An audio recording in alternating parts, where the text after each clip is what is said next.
I think if I put like a light tone and I do the shading lines the way the perspective goes, I still keep the integrity of like my flow shape, my compositional shape, but I'm just toning this down slightly. I still get the sense of like light and shade, and this is too light for my liking, but you know, I'm going to save that till last. So what I think I'm going to do next is I'm just going to I'm just going to move around the drawing.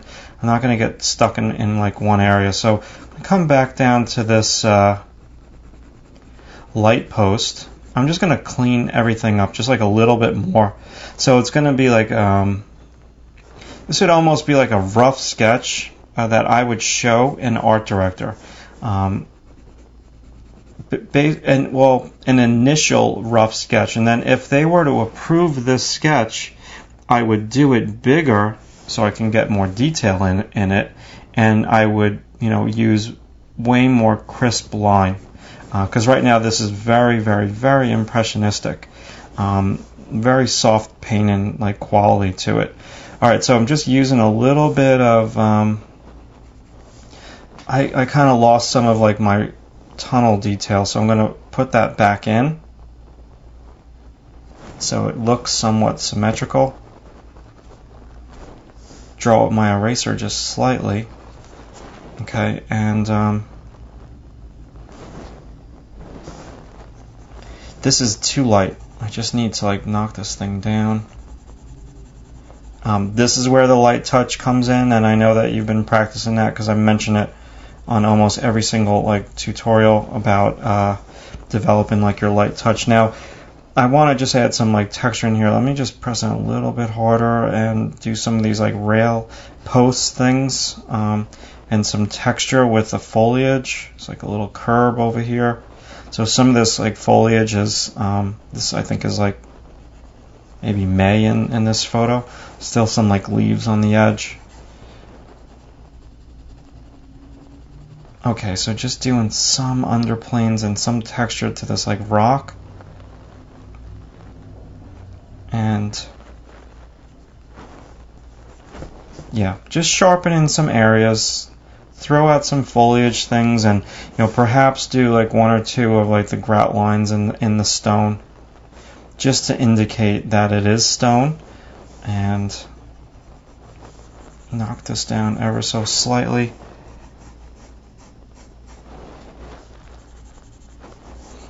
Probably come in and do like a lot of drawing at the end with my eraser. And I'm going to put in one or two more of these cast shadows that the leaves are casting from way, way, way up above, and still keeping in sync with the whole perspective thing. Okay, and a couple more stone separation lines. This is going to be way more darker. So just like coming full circle now, talking about like photo reference. There's a lot of people, and I hear from them, and they're like, "You're gonna stop working from photos, and do you always work from photos? Do you know how to work out of your imagination?" And you know, it's basically I guess the short answer is it depends. If I'm working on an illustration job, I'm working from a photo, and that's my illustration process, and I've chosen to have my process deliberately be that. Okay, if I am working in the classroom from the model, obviously I'm going to draw from life there. Let's say in the beginning stages of like my illustration job, I'm not going to go out and hire like $200, $300 worth of models if I don't know if the art director is even going to like that particular scene that I chose to illustrate. So that's when I will utilize memory drawings. So I'm using different styles of drawing for different like tasks that I'm doing.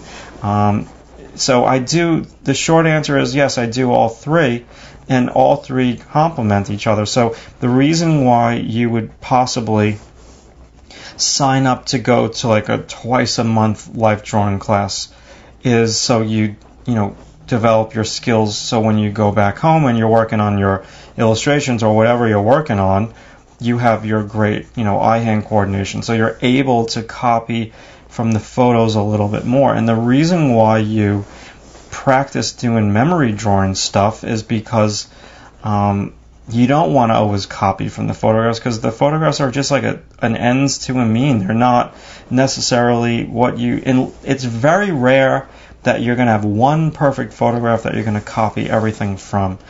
So you're going to have to like make some stuff up, and you're going to, you know, combine maybe several photos, and so that's where your life drawing skills really come into play.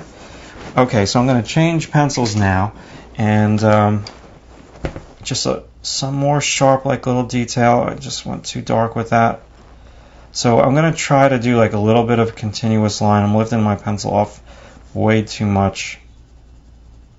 And a little bit more like detail.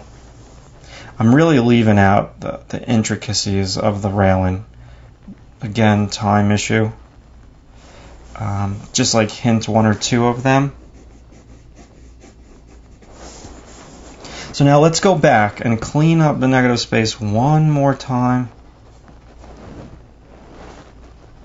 I think I just hit the camera, didn't I?